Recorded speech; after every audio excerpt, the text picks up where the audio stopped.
तो good morning दोस्तों। तो अभी मैं केरला आया हूँ और केरला में कोई 1 या 2 दिन के लिए नहीं आया हूँ, मैं यहाँ पर पूरे 2 महीने के लिए आया हूँ और बहुत सारी जगह मैं एक्सप्लोर भी कर चुका हूँ केरला में। और इस वीडियो में मैं आपको बताने वाला हूँ पूरी केरला ट्रिप, जो कि आप बजट टूर प्लानिंग करते हैं और अगर आप केरला के लिए बजट टूर प्लान कर रहे हैं तो यह वीडियो आपके लिए है। मैं आपको इस वीडियो में पूरी कंप्लीट जानकारी दूंगा कि आप केरला में कैसे आ सकते हो, फ्लाइट द्वारा या ट्रेन द्वारा, या कहाँ पर रुक सकते हो, कौन सी जगह आपके लिए अच्छी रहेगी, होटल या होम स्टे, कहाँ पर ठहरना आपके लिए बेस्ट रहेगा, क्या यहाँ पर खाना खाना है और कितने रुपए में आपकी पूरी केरला ट्रिप हो जाएगी कंप्लीट। तो ये सारी जानकारी मैं आपको दूंगा। पहले किस जगह पे जाना है, फिर किस जगह पे जाना है, कौन कौन सी जगह एक्सप्लोर करनी अच्छी रहेंगी, ये सारी जानकारी इस वीडियो में मैं आपको देने वाला हूँ। तो प्रेजेंटली मैं एक इस खूबसूरत से बीच पर हूँ।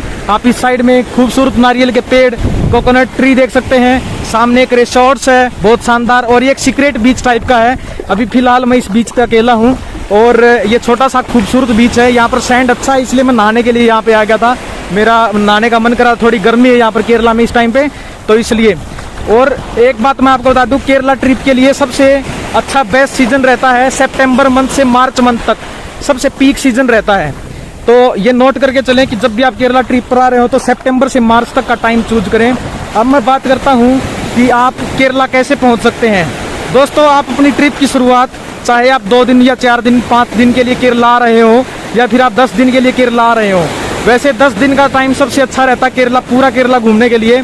और केरला इंडिया का बहुत ही खूबसूरत स्टेट है, क्योंकि यहाँ पर बीच, शानदार समुद्री बीच से लेकर मनमोहक टी गार्डन, जो कि मुन्नार में, केरला का मुन्नार एक जगह है जहाँ पर शानदार टी गार्डन के साथ साथ ब्यूटीफुल माउंटेन है, हाई माउंटेन, वाटरफॉल है, बहुत सारे डैम और लेक हैं।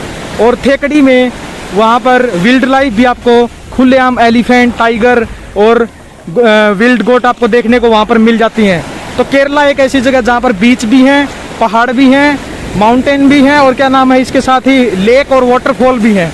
तो आप सभी चीज़ों का एंजॉय यहाँ पर कर सकते हो। जैसे कि मैं अभी कोच्चि में हूँ, तो कोच्चि में अभी गर्मी है, लेकिन 4 घंटे की दूरी पर 130 किलोमीटर दूर मुन्नार में मस्त वाली ठंड हो रखी है। तो आप वहाँ पे जाके ठंड का मज़ा भी ले सकते हैं, यहाँ पर गर्मी का मज़ा ले सकते हैं, यहाँ पर बीच पर नहा सकते हैं। और बहुत सारे टूरिस्ट सबसे पहले कोच्चि आते हैं। तो आपको आपकी शुरुआत करनी है कोच्चि सिटी से, तो आपको कोच्चि पहुंचना पड़ेगा। सबसे पहले आप कोच्चि पहुंचोगे। कोच्चि पहुंचने के लिए आपको ट्रेन का भी इस्तेमाल कर सकते हो और या फिर आप फ्लाइट में भी आ सकते हो। फ्लाइट में आने के लिए आपको कोचिन इंटरनेशनल एयरपोर्ट, जो कि अलुवा में स्थित है, आपको कोचिन एयरपोर्ट पे उतर जाओगे और उसके बाद फिर वहाँ से टैक्सी या बस लेकर आप कोच्चि में आ सकते हैं। तो जिस दिन आप फर्स्ट डे आप यहाँ पर आ रहे हैं तो आप यहीं पर कोच्चि में स्टे कर सकते हैं।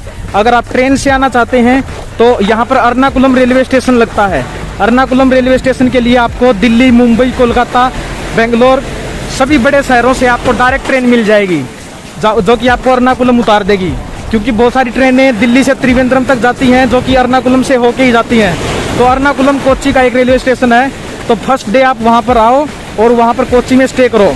और कोच्चि में भी एक फोर्ट कोच्चि नाम की जगह है, जो कि हिस्टोरिकली भी बहुत मस्त जगह है और वहाँ की कॉलोनीज में घूमते हुए मज़ा आता है। और शाम को फोर्ट कोच्चि बीच को एक्सप्लोर कर सकते हैं। जो ये बीच है, ये कोच्चि से सिर्फ 6 किलोमीटर दूर है और कोच्चि शहर के पास ही ये बीच है जहाँ पर मैं घूम रहा हूँ, जहाँ पर आपको मैं दिखाई दे रहा हूँ। ट्रेन या फ्लाइट से कोच्चि पहुँचने के बाद आपको फोर्ट कोच्चि एरिया में आ जाना है। एयरपोर्ट से भी डायरेक्ट बस फोर्ट कोच्चि के लिए चलती है। अगर आप एयरपोर्ट पे उतर रहे हैं या फिर आप रेलवे स्टेशन पे, एर्नाकुलम रेलवे स्टेशन तक आ रहे हैं, तो वहाँ से भी आपको डायरेक्ट बस फोर्ट कोच्चि के लिए मिल जाएगी। तो फोर्ट कोच्चि एरिया में आने के बाद वहाँ पर आपको अपना होटल, होम स्टे या फिर हॉस्टल बुक करना है। अगर आप सोलो ट्रैवलर हैं तो वहाँ पर हॉस्टल भी हैं। हॉस्टल के नाम भी मैं बता देता हूँ। फोर्ट कोच्चि एरिया में जो हॉस्टल है, एक हॉस्टल का नाम है जोस्टल, जहाँ पर आप jostel.com पे बुकिंग कर सकते हो। दूसरा है गोस्टॉप। गोस्टॉप में भी आप अवेलेबिलिटी चेक कर सकते हो और हॉस्टल में स्टे कर सकते हो। हॉस्टल में स्टे करने से एक फ़ायदा यह रहता है कि आप वहाँ पर नए नए ट्रैवलर लोगों से मिलते हो, नए नए फ्रेंड बनाते हो और अपने आइडिया और कल्चर एक्सचेंज करते हो उनके साथ। तो ट्रैवलरों की कम्युनिटी से आप जुड़ जाते हो। अगर आप हनीमून कपल हैं या फिर आप फैमिली के साथ आए हैं तो आप होटल या होम स्टे बुक कर सकते हैं। फोर्ट कोची एरिया में केरला के सबसे ज़्यादा होम स्टे पाए जाते हैं और वहाँ पर किसी भी एक अच्छे से होम स्टे में आप वहाँ पर स्टे कर सकते हैं, वहाँ पर रुक सकते हैं। और उसके बाद शाम को जब आप वहाँ पर वॉकिंग के लिए निकलोगे तो डच और पुर्तगालियों के टाइम की एक शानदार कॉलोनी भी वहाँ पर है, तो उसमें आप एक्सप्लोर कर सकते हैं, जहाँ पर वास्को डी गामा, जिनकी डेथ हो गई थी, वास्को डी गामा जब वो मर गए थे तो उनको वहाँ पर दफन किया गया था, तो वो जगह भी वहाँ पर फोर्ट कोची एरिया में आपको देखने को मिल जाएगी। और दूसरी बात, वहाँ पर फोर्ट कोची बीच भी है, तो आप वहाँ पर बीच का नज़ारा भी ले सकते हो। तो उसके बाद फिर हम बात करते हैं, एक दिन आप फोर्ट कोची रुक गए, उसके बाद फिर आप आसपास के एरिया को वहाँ पर विजिट कर सकते हो। लुल्लू मॉल है कोची में, अगर आपके पास टाइम है तो वहाँ पर जा सकते हो। एशिया का सबसे बड़ा मॉल है लुल्लू मॉल। तो उसके बाद फिर नेक्स्ट डे की ट्रिप रहेगी, आपको कोची से आपको ड्राइवर और टैक्सी बुक कर लेनी है मुन्नार के लिए। मुन्नार हिल स्टेशन एक ज़बरदस्त हिल स्टेशन है केरला में, जहाँ पर खूबसूरत टी गार्डन है और वहाँ पर टी फैक्ट्री भी है और बहुत सारा एरिया जो कि पहाड़ों का टी गार्डन से ही कवर, खूबसूरत लगते हैं देखने में। वाटरफॉल्स हैं और वहाँ पर डैम है, कुंडाला डैम और मटुपट्टी डैम, जहाँ पर आप बोटिंग भी कर सकते हैं, तो वो भी आप एक्सप्लोर वहाँ पर कर सकते हो। मुन्नार जाने के लिए आप अगर सोलो ट्रैवलर हैं तो कोची से आप मेनका की तरफ से, यानी राजेंद्र पार्क की साइड में एक बस स्टॉप है, वहाँ से आप डायरेक्ट बस मुन्नार के लिए ले सकते हैं। तो मुन्नार के लिए डायरेक्ट बस में आपको सिर्फ 200 या 250 रुपये किराया लगेगा, तो आप मुन्नार पहुँच जाओगे। लेकिन आप फैमिली के साथ या हनीमून कपल आए हो तो आपको कोची से ही ड्राइवर और अपनी कैब बुक कर लेनी चाहिए, जो कि 2 दिन या 3 दिन का पैकेज रहता है। आप वहाँ पर कम से कम मुन्नार में 2 दिन स्टे ज़रूर करें, तो आपको यहीं से ड्राइवर और टैक्सी भी मिल जाएगी। तो क्योंकि लोकल ड्राइवर लेने का फ़ायदा ये है कि आपको वो सारे प्लेसेस विदाउट हेजिटेशन सभी जगह, क्योंकि उसको एक्सपीरियंस और आइडियाज़ रहेगा, तो आपको आराम से सारे टूरिस्ट प्लेस मुन्नार के वो घुमा देगा आराम से। तो मुन्नार में जाके आप वहाँ पर उसी दिन स्टे करें, वहाँ पर रेस्ट करें और नेक्स्ट डे मॉर्निंग में निकल जाएँ मुन्नार में। मुन्नार में घूमने की चीज़ें अगर बात करी जाए तो वहाँ पर अरेविकुलम नेशनल पार्क है, जहाँ पर विल्ड गोट खुलेआम घूमते मिल जाते हैं। इको पॉइंट है, जहाँ पर आप खड़े होकर चिल्लाते हैं तो आपकी आवाज़ इको होकर पहाड़ों से टकरा के वापस आती है। दूसरा, आप टॉप स्टेशन जा सकते हैं, जहाँ से खूबसूरत नज़ारा, पहाड़ों का खूबसूरत नज़ारा आपको देखने को मिलता है। तो अरेविकुलम नेशनल पार्क हो गया, इको पॉइंट हो गया, टॉप स्टेशन हो गया, एक टी फैक्ट्री है जहाँ पर आप देख सकते हैं कि चाय कैसे बनती है, तो वो सब भी आप वहाँ पर देख सकते हैं। उसके बाद अगर बात की जाए और क्या क्या वहाँ पर घूमने के लिए है, उसके अलावा वहाँ पर कुंडाला डैम है। कुंडाला डैम में आप जाकर बोटिंग कर सकते हैं, 100 रुपये से स्टार्ट हो जाती है। पैडल बोट रेसिंग कर सकते हैं उसमें कुंडाला डैम में। मटुपट्टी डैम में आप जा सकते हैं, वहाँ भी बोटिंग के लिए आप जा सकते हैं।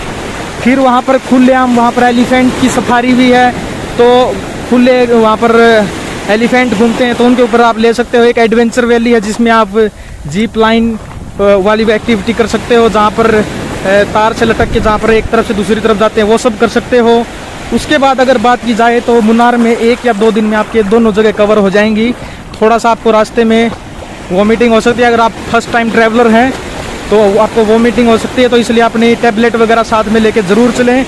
फिर मुन्नार घूमने के बाद आपको नेक्स्ट, और मुन्नार में भी आप होटल पहले से ही ऑनलाइन बुक ना करें, क्योंकि वहाँ जाके आप अगर थोड़ा सा रुक के अगर 1 या 2 घंटे तक वहाँ पर वेट करोगे, देखोगे जगह, ड्राइवर आपको अच्छे से हॉस्टल या होटल सजेस्ट कर देगा। मुन्नार में भी हॉस्टल है, हॉस्टल, तो वहाँ भी आप हॉस्टल में बुकिंग कर सकते हो।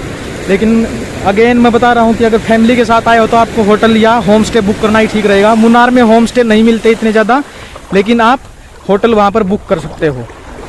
दूसरी बात, मुन्नार में 2 दिन रहने के बाद और वहाँ का मज़ा लेने के बाद आप जा सकते हो थेकड़ी। थेकड़ी में आपको विल्ड लाइफ का खूबसूरत नज़ारा देखने को मिल जाएगा। वहाँ पर नेशनल पार्क है, पेरियार लेक में आप बोटिंग कर सकते हो और वन्य प्राणियों को वहाँ पर खुलेआम घूमता देख सकते हो। थेकड़ी 1 दिन में आपका कवर हो जाएगा। 1 दिन वहाँ पर स्टे करो और अगले दिन आपको चल देना है वहाँ से अलेप्पी के लिए। अलेप्पी वहाँ से पड़ेगा 130 किलोमीटर। जैसा कि कोच्चि से मुन्नार भी 130 किलोमीटर पड़ता है और 4 घंटे का रास्ता है, बट कभी कभी 5-6 घंटे लग जाते हैं अगर आप वीकेंड पे आ रहे हो तो, इसलिए अपना टाइम से निकलें। उसके बाद फिर मैं बता रहा हूँ कि थेकड़ी, मुन्नार से थेकड़ी भी 110 किलोमीटर पड़ता है और वही 4 घंटे का रास्ता लगता है। आपको अपनी कैब से जाओगे तो 4 घंटे लगेंगे वहाँ से। फिर थेकड़ी से जब आप अलेप्पी आ रहे हो तो अलेप्पी में भी आपको लग जाएगा 3 या 4 घंटे लग जाएंगे वहाँ से। अलेप्पी में आप जैसे ही पहुँच जाते हो तो आपको वहाँ पर खूबसूरत बैकवाटर्स में एक खूबसूरत सी बोट मिलेगी जिसको शिकारा बोट बोलते हैं और हाउस बोट बोलते हैं। अगर आप 2 घंटे की राइड लेना चाहते हैं तो आप शिकारा बोट चूज कर सकते हैं। अगर आप हनीमून कपल हैं और full night stay house boat में करना चाहते हैं तो आप वहाँ पर हाउस बोट फुल नाइट के लिए, और आपकी चेक इन हो जाएगा दोपहर में और आपको अगले दिन 9-10 बजे तक आपको हाउस बोट में रहने का मौका मिलेगा। हाउस बोट के अंदर ही वहाँ पर आपको बेडरूम मिलेगा शानदार, और आपके हनीमून के लिए सारी व्यवस्थाएं की जाएंगी वहाँ पे। तो वो थोड़ा सा महंगा पड़ता है, 8-9 हज़ार रुपये आपके वहाँ पर 7-8 हज़ार रुपये सीजन के हिसाब से आपके खर्च हो जाएंगे। सीजन होगा तो थोड़ा 8-9 हज़ार लग जाएंगे, लेकिन 6 हज़ार से भी शुरुआत वहाँ पर हाउस बोट की हो जाती है। एक हनीमून कपल वहाँ जब बुक करता है उसमें रूम, तो हाउस बोट में तो बैक वाटर के नज़ारे दिखते हैं। एक खूबसूरत समुंदर से जुड़ा हुआ आइलैंड, बीच में से पानी क्रॉस होकर, जब सिटी के बीच में से पानी क्रॉस होकर जाता है तो बहुत खूबसूरत नज़ारा वहाँ पर अलेप्पी में लगता है। तो जब भी केरला कोई भी आता है टूरिस्ट तो अलेप्पी ज़रूर जाते हैं, क्योंकि वहाँ पर बोट राइड का मज़ा लेते हैं। और शिकारा बोट अगर आप बुक कर रहे हैं तो शिकारा छोटी बोट होती है। अगर आप 4-5 आदमी हैं तो मिलके एक शिकारा बोट बुक कर सकते हैं, तो वो आपको 2 घंटे के हिसाब से चार्ज करेगा। 1000 रुपये से स्टार्टिंग हो जाता है, तो 1000 रुपये भी लग सकते हैं, 1200 रुपये भी आपके लग सकते हैं वहाँ पर। और मेरी सजेशन यही है कि आप दिन में 2 घंटे शिकारा बोट में घूम के रात को होटल में वहाँ पर स्टे ले सकते हैं, ना कि आप हाउस बोट में, क्योंकि हाउस बोट रात को चलती भी नहीं है, पानी में खड़ी रहती है स्टेबल। तो इसलिए हाउस बोट में 8-9 हज़ार रुपये खर्च करने से अच्छा आप वहाँ पर एक होटल बुक कर सकते हैं बाहर में, और 2 घंटे आप शिकारा बोट से बैक वाटर का शानदार मज़ा ले सकते हैं, जो कि आपके बजट के हिसाब से भी अच्छा रहेगा। आपका बजट भी बचेगा और 2-3 हज़ार रुपये में आपका होटल बुक हो जाएगा और 1000 रुपये में आपकी बोटिंग भी हो जाएगी। तो उसके बाद नेक्स्ट डे अगर आपके पास टाइम नहीं है तो वापस कोच्चि आ सकते हैं। अलेप्पी से कोच्चि का रास्ता 60 किलोमीटर का है, 60-65 किलोमीटर का, सिर्फ 1-1.5 घंटे में आपका कवर हो जाएगा। वापस कोच्चि आके आप अपने डेस्टिनेशन के वापस लौट सकते हैं, या फिर कोई जगह बच गई है कोच्चि के नज़दीक, जैसे कि अतरापल्ली वाटरफॉल है जहाँ पर बाहुबली मूवी की शूटिंग हुई थी, तो आप वापसी में वो भी जगह कवर कर सकते हैं, जो कि कोच्चि से 60-70 किलोमीटर की दूरी पर है। और आप आराम से एक दिन में वहाँ पर अतरापल्ली वाटरफॉल में जाके अतरापल्ली वाटरफॉल को देख सकते हैं, बाहुबली मूवी की शूटिंग हुई थी। और अगर आपके पास टाइम ज़्यादा है और आप वहाँ से आना नहीं चाहते, अलेप्पी से वापस कोच्चि आके वापस नहीं जाना चाहते अपने घर पे, तो आप वहाँ पर घूम सकते हो। अलेप्पी के बाद सीधा वर्कला में बहुत ही शानदार बीच के नज़ारे हैं, और वहाँ पर पहाड़ों की चट्टान के साइड में बीच है, जहाँ पर आप पहाड़ों की चट्टान से क्लिफ से खड़े होकर वहाँ पर शानदार नज़ारा आप देख सकते हैं। तो इसलिए अगर आपके पास टाइम ज़्यादा है तो आप अलेप्पी से सीधा वर्कला जा सकते हैं। वर्कला में शानदार नज़ारे लेने के बाद एक दिन वहाँ पर रुकने के बाद फिर नेक्स्ट आप कन्याकुमारी जा सकते हैं अगर आपके पास टाइम है। तो कन्याकुमारी में शानदार सनसेट के नज़ारे आपको बीच पॉइंट से दिखेंगे, और मंदिर भी है वहाँ पर, आप मंदिर के दर्शन भी कर सकते हैं। उसके बाद से वहीं से कन्याकुमारी से या फिर त्रिवेंद्रम से आप वापसी की ट्रेन वहाँ से ले सकते हैं, नहीं तो कोच्चि वापस आ सकते हैं और कोच्चि से आप वापसी की ट्रेन ले सकते हैं। वैसे त्रिवेंद्रम से आपको डायरेक्ट दिल्ली के लिए ट्रेन भी वहाँ से मिल जाएगी। खाने में आपको केरला का लोकल फूड, अगर खाने की बात की जाए तो आप केरला का लोकल फूड यहाँ पर ब्रेकफास्ट में इडली वड़ा, नारियल की चटनी और सांभर को एंजॉय कर सकते हैं। अगर आप सी फूड के शौकीन हैं तो आप सी फूड का अच्छा मज़ा ले सकते हैं, क्योंकि फिश, बहुत तरह की फ़िश यहाँ पर आपको खाने को मिल जाएंगी। मतलब आपको फ़िश करी यहाँ की बहुत फेमस है केरला में। अगर आप वेजिटेरियन हैं तो आपके लिए वेजिटेरियन में भी बहुत सारे ऑप्शन हैं। केरला पराठा आप खा सकते हैं, मिक्स वेज सब्जी खा सकते हैं, और मछली तो है ही, जिनको नॉन वेजिटेरियन है उनके लिए मछली सबसे बेस्ट है। सी फूड यहाँ पर सबसे बेस्ट मिलता है केरला में। इसके अलावा भी केरला में घूमने के लिए और भी बहुत सारी जगह हैं, लेकिन मुझे पता है कि आप सभी के पास इतना ज़्यादा टाइम नहीं होता है। आप केरला ट्रिप पर आते हो तो 10 दिन मैक्सिमम 12 दिन कर सकते हैं। तो 10 या 12 दिन में ये मैंने जगह बता दी, जिसमें आपको एक दिन कोच्चि रुकना है और 2 दिन मुन्नार, एक दिन थेकड़ी, आपके कितने 4 डेज हो गए, एक दिन अलेप्पी, और फिर उसके बाद एक दिन आप वर्कला जा सकते हैं। फिर नेक्स्ट डे आप कन्याकुमारी जा सकते हैं अगर आपके पास टाइम है तो। फिर आप वहाँ से वापस लौट सकते हैं। आपको वापसी के लिए त्रिवेंद्रम या कोच्चि से डायरेक्ट आपको फ्लाइट भी मिल जाएगी और ट्रेन भी मिल जाएगी। अगेन एक चीज़ बताना चाहूँगा, अगर आप सोलो ट्रैवलिंग कर रहे हैं तो बहुत सस्ते में पड़ जाएगा। क्योंकि जब भी आप एक जगह से दूसरी जगह, जैसे कोच्चि में आप रुकोगे तो वहाँ पर होटल की बजाय आप हॉस्टल बुक कर सकते हैं, हॉस्टल में रह सकते हैं। और दूसरी बात, आप जब कोच्चि से मुन्नार जा रहे हैं तो वो भी खर्चा आपका बच जाएगा, क्योंकि यहाँ से कोच्चि से अगर स्पेशली गाड़ी बुक करके ले जाओगे तो आपको ज़्यादा खर्च लगेगा, साथ में ड्राइवर भी जाएगा। और अगर आप यहाँ से KSRTC यानी केरला ट्रांसपोर्ट में जाओगे, केरला ट्रांसपोर्ट की बस रहती हैं, सरकारी बसें, अगर उनमें जाते हो तो आपको 200-250 रुपये सिर्फ आपसे कोच्चि से मुन्नार तक के लगेंगे। मुन्नार में जाके आप स्कूटी रेंट पर ले सकते हैं और वहाँ पर मुन्नार की सारी जगह एक्सप्लोर कर सकते हैं। बस हेक्टिक ये रहेगा कि आपको मैप में देख देख के जाना पड़ेगा, इसलिए थोड़े से टायर्ड हो सकते हैं। बट सोलो ट्रैवलर हो तो आपको मजा आने वाला है। आप वहाँ से स्कूटी या बाइक रेंट पे ले सकते हैं और आराम से घूम सकते हैं। 400 या 500 रुपये पर डे के हिसाब से, 500 रुपये वहाँ पर स्कूटी का रेट है, 500 रुपये पर डे के हिसाब से आपको स्कूटी मिल जाएगी।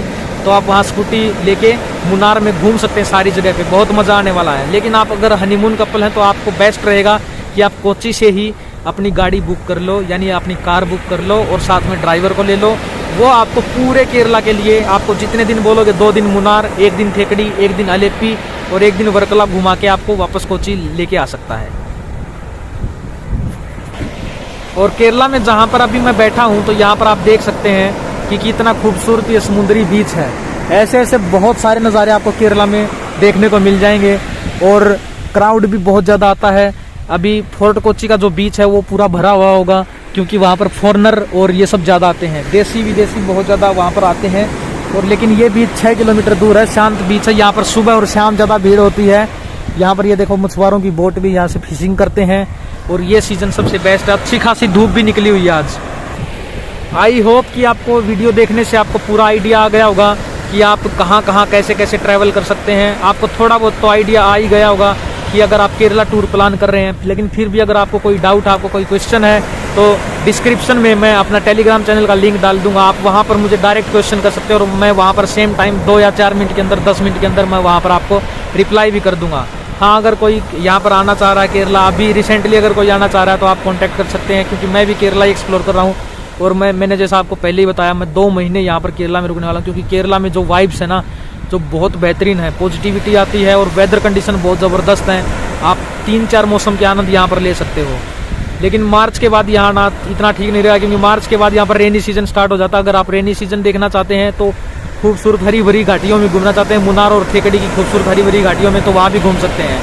मुन्नार, थेकड़ी, अलेप्पी और कोच्चि के अलावा अगर आप वर्कला और कन्याकुमारी को भी कवर करना चाहते हैं, उसके अलावा भी वायनाड आप जा सकते हैं। वायनाड भी बहुत खूबसूरत प्लेस है, जहाँ पर आपको जिप लाइन से आपको क्रॉस कराया जाता है टी गार्डन के ऊपर से, जो कि बहुत अच्छी एक्टिविटी है वहाँ पर।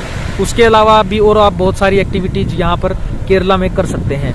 वायनाड के अलावा वेगामुन एक अच्छी जगह है। फिर अगर आप तमिलनाडु की तरफ जाना चाहें तो ऊटी वगैरह के लिए भी आप यहाँ से जा सकते हैं, तो आपका साउथ इंडिया ट्रिप कंप्लीट हो जाएगा।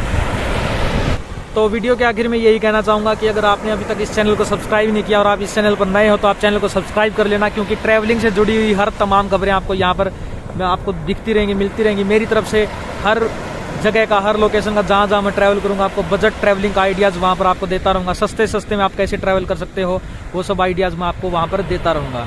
तो जय हिंद, जय भारत। वीडियो को लाइक और शेयर ज़रूर कर देना, चैनल को सब्सक्राइब कर लेना। बाय बाय, मिलते हैं नेक्स्ट वीडियो में।